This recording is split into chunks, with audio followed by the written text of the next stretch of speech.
What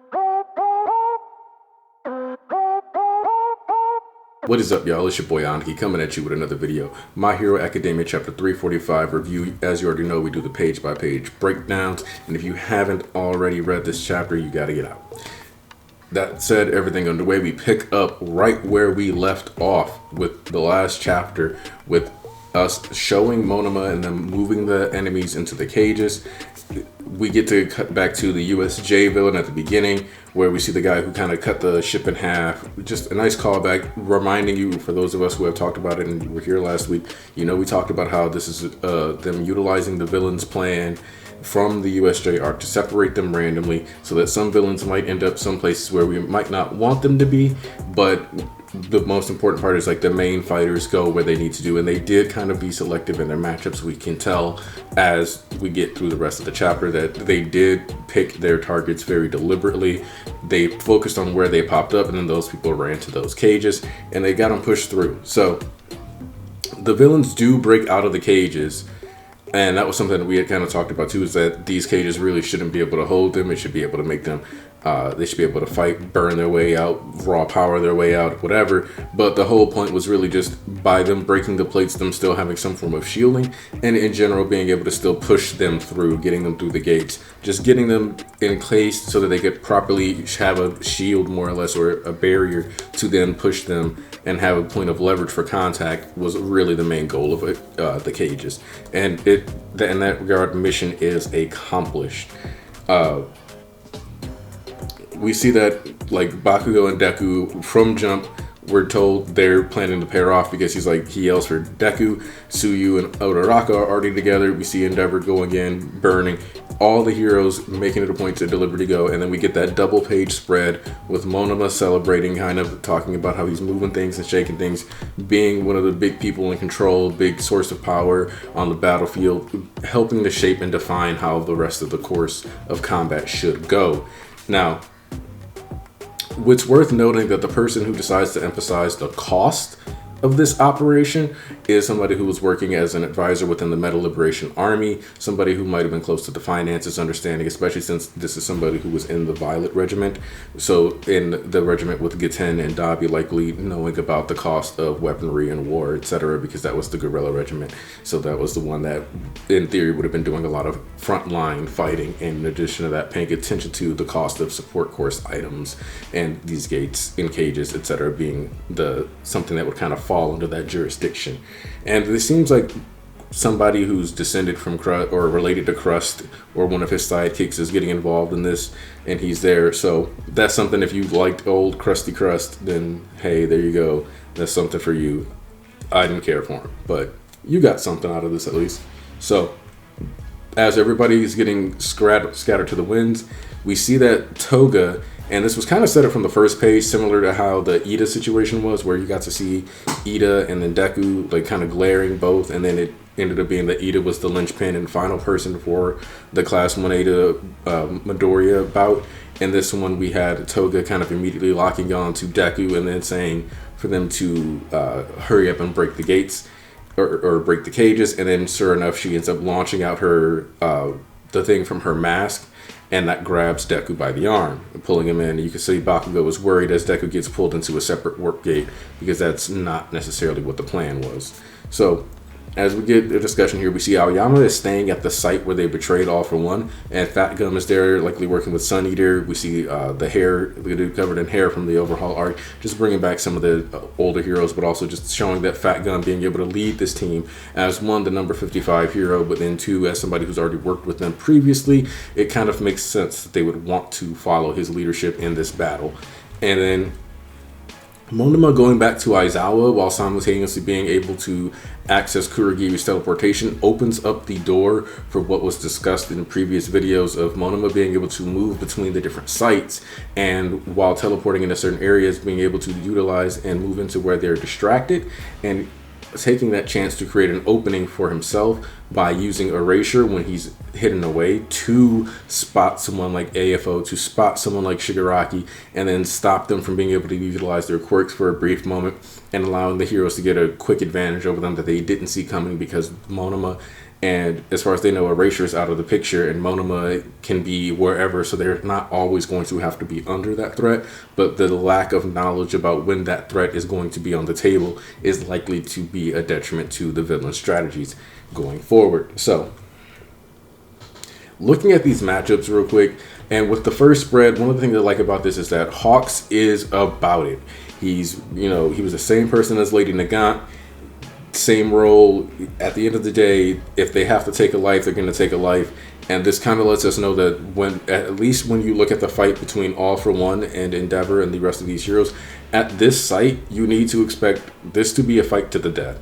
Because the opening move is Hawk saying hello to All for One while going to cut his head off. The only thing stopping him from doing so being the durability and quality of the headgear that All for One uses. And the main reason for that is mostly because I'm assuming even All for One doesn't know if decapitation is like a major threat or not, but also when you need to have life support on you want to make sure it stays functioning and keeps going. So you don't want to make it too easy for your opponents to take you out when you're already injured and not in your prime condition anymore. Now, All for One's assessment of the battle plan and referring to them as, yeah, it's fine if you thought you had a shot at winning, but he's kind of trying to play it up like, no, you have zero chances of winning here.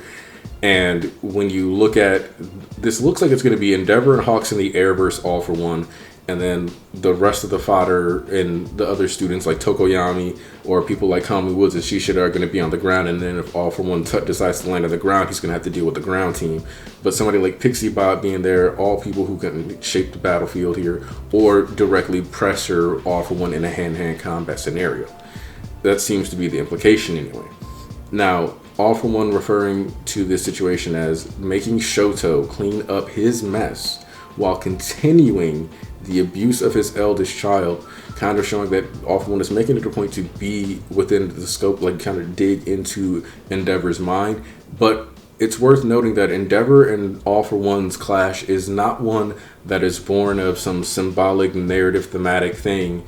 It is a reflection of their roles in society and the way that it's interesting that both the biggest heavy hitters, or like what can be seen as heavy hitters on each side, the older men who ultimately abuse and exploit younger children or abuse children, in this case, All for One kind of spoiling, pampering, and grooming Shigaraki into making sure he stays a villain and he can't overcome the urges that are caused by decay, are the two who are facing off. And for All for One to be the one to call out his parenting is especially hilarious because there's always been this debate about whether or not All for One is actually a better parent than Endeavor, which says a lot about this situation.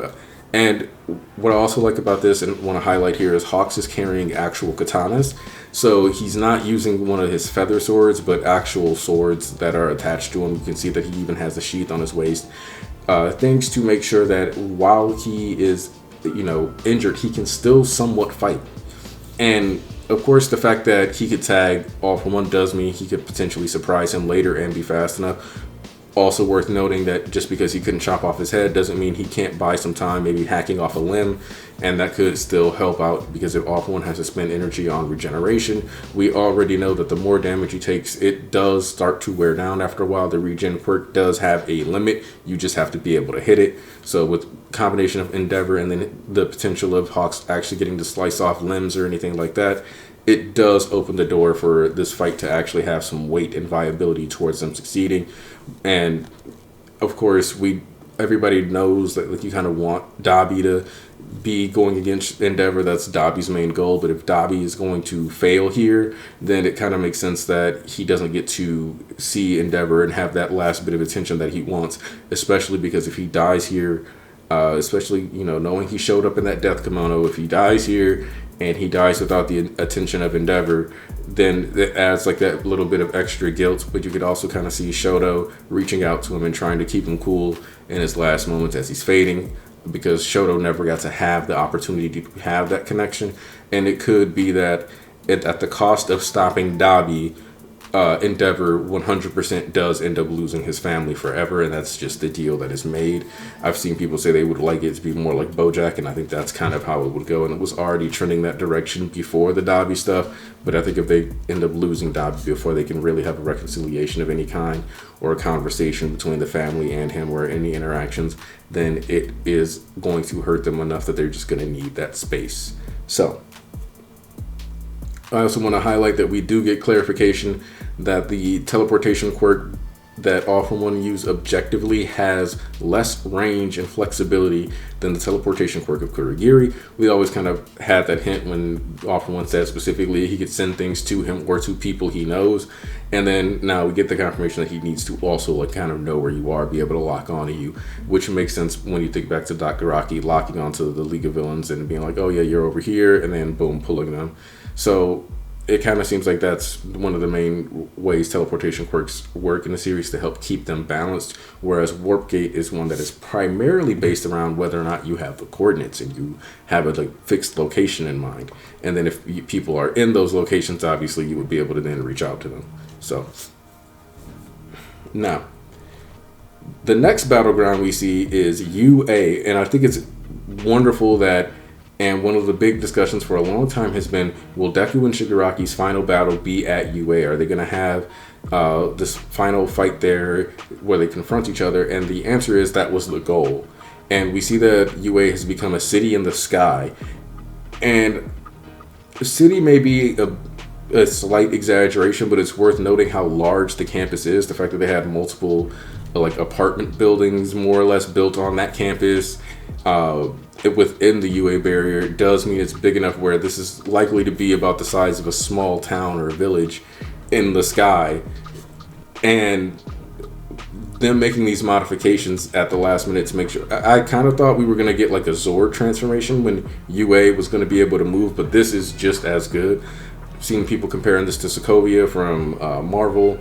In general, the idea that they put him in the sky, we don't see Shigaraki displaying any usage of the quirks such as Airwalk. It's important to note that when he fought Star and Stripe, he had to ride in on a Nomu, had to steal the Nomu's wing quirk, and even then we don't know if he still has those, because one of the first quirks that likely could have been taken out by the Star and Stripe quirk rebellion could have been that wing quirk.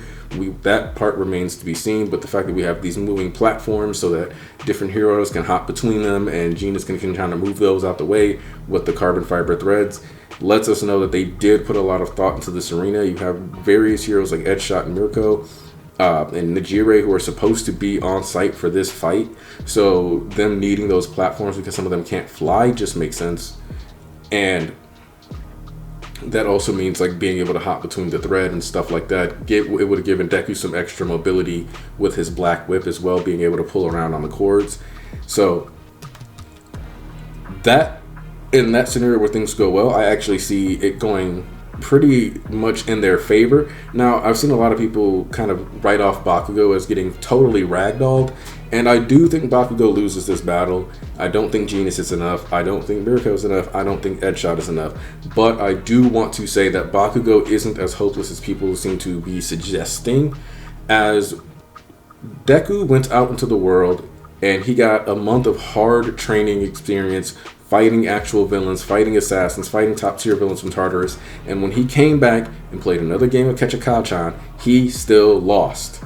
Bakugo was still able to tag him and get damage off. And Bakugo is saying he can barely keep up in the war arc at 30%, but then him still winning these games with Catch a Kacchan seems to indicate that Bakugo is doing a pretty good job of staying close to. So I think we do have some precedent for Baku being able to hit decent enough speed values that it's not going to be just a straight up him getting smacked, where it might be more akin to how the fight between Endeavor and Shigaraki was going in the early phases, where he gets to do a couple of carpet bombings here, maybe land some good blows before Shigaraki starts to get some steam and adapt to what Bakugo is throwing out here, fighting style-wise, but it also gives Bakugo his own chance to shine. Now, whether or not Bakugo will lose his quirk or die or whatever, I don't think taking his quirk here is good, specifically because of the amount of power that it would give Shigaraki, who's already been augmented physically, that if he can throw out near All Might level punches that are now enhanced with explosion while he has quirks like heavy payload potentially to make those explosions bigger, it kind of seems like a little too much of a good, like too good of a quirk to give Shigaraki when we are supposed to be heading towards the end. So that one I'm a little questioning of. With Genus being here though, I do think that Genus being on the front lines in a Shigaraki battle is not a good sign for him. I think that him losing his quirk to Shigaraki would almost be fitting and ironic because of the fact that All For One who already had kind of underestimated Shigaraki when he said like his personality and his ability to handle the surgery has allowed him to do a lot better than expected. In the same way, if he had underestimated Shigaraki when he thought to not take Genus quirk back at Kamino, and then it ended up being something that Shigaraki was actually really fond of using and really good with here, it would let you know that Shigaraki consistently exceeds All For One's expectations, and that would set up for him becoming the dominant personality again and completely taking over because he's the one who's going beyond what All For One thought was his limit and surpassing that to become the actual villain, and then allowing for All For One to go down to someone like Endeavor and be a failure, essentially like fall out, and then that would allow Shigaraki to actually be the final villain that Deku has to conquer and go against. So, and then we see that, you know, when Toga pulled Deku, she pulled her, and he ended up landing with Uraraka and Sue, and Toga specifically wanted to talk to the three of them previously anyway. So she had already gotten an answer from Uraraka, but that there's time for Uraraka to talk about how her answer has changed. But there's also near high ends here, and there's just a variety of combatants that it could be a serious threat, especially since we see that there's a water villain here in the water area. We have Gang Orca though, so we have a multitude of heroes. We do have some balance here. How Deku gets back to Shigaraki is going to be an important like aspect of the story going forward, because he's gonna have to like call in the All Might, say that he got separated, then they're gonna have to say which group he went to, then Monoma's gonna have to move in there, and then he's gonna have to make sure he doesn't get attacked by any of the Nomu. So it's gonna have to be a bit of fighting and Monoma helping out or doing something to help maintain combat so that Deku can actually get an advantage, so that he can get Deku out, so that he can get him to the other fight with Shigaraki. And of course, we have to have those conversations between these characters and see Sue's reactions and see the way that Uraraka responds to, especially with the conversation that Uraraka and Deku had about how they kind of wanted to save Sue or save Toga, and how they wanted to save Shigaraki, and how they were thinking about going beyond the idea of just whooping people's asses as the definition of being a hero. So this chapter is almost entirely set up. It's a chapter that came with 4 double-page spreads. And it's still the high octane energy that you would expect out of this situation. This war, I see it only accelerating, and none of these fights are going to be over within the next 8 to 10 chapters, I expect. With Makia being another person that could be potentially being brought into play, I can't see any of these battles ending super soon, but I do see people slowly getting to change the battlefield or purposely dragging the battlefield towards areas where they suspect that other battles might be. With, for example, All For One assessing that this was the Gunga Villa, he may deduce that they're taking all of these fights to specific areas where lots of damage has already taken place, or areas where that there just shouldn't be a lot of civilians in addition to that. So like when you have Gunga Villa here, where you can still see the gorge caused by Giganto Makia, then you can kind of tell that like, yeah, there's not going to be a lot of civilian casualty here. Or you look at Kamino, where it was already damaged, and sure, there's been some rebuilding, but there's not going to be as much damage. We're probably going to lose that All Might statue. You can see that the anti-hero people have been making sure to apply new signs to it.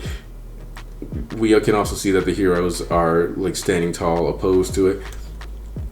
You have UA where they attacked, broke into, going back to these roots and origins, and then the only real special, super special location being the reintroduction of the Gang Orca facility, or the introduction of the Gang Orca facility, I should say. I'm assuming there's going to be a reason that's clarified through the rest of the fight why they chose this location, and it might have something to do with the fact that just Toga alone is kind of countered by being in an area where there's a bunch of water, because she's supposed to be sneaky, but she's going to be, if she's running through water, it's constantly going to be splashing, so it kind of removes her ability to be as stealthy as she likes to be. That could be what that decision came down to, and it would make sense to me. But I'm going to try to leave this video here. Let me know what you guys thought of this video for this chapter. I'm Aniki. I hope to see you for the Church of MHA on upcoming Sundays, and I am out.